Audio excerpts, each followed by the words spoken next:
કે બાપ કોણ કહેવાય, બાપ એટલે શું? માના ગુણગાન તો બહુ ગવાણા, પણ સંતો જ્યારે ગાતા હોય ત્યારે કંઈક અલગ વાત બને.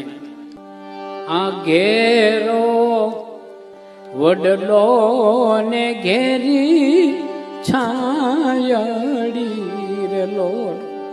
બાપને વડલાની ઉપમા આપી કે વડલા નીચે ગામમાં જોયું હશે કેટલા ઢોર પશુ પંખીઓ એની નીચે વિહામો લીએ, એમ બાપ એક વડલા સ્વરૂપ છે. આ ઘેરો વડલો ને ઘેરી છાયડી રેલો.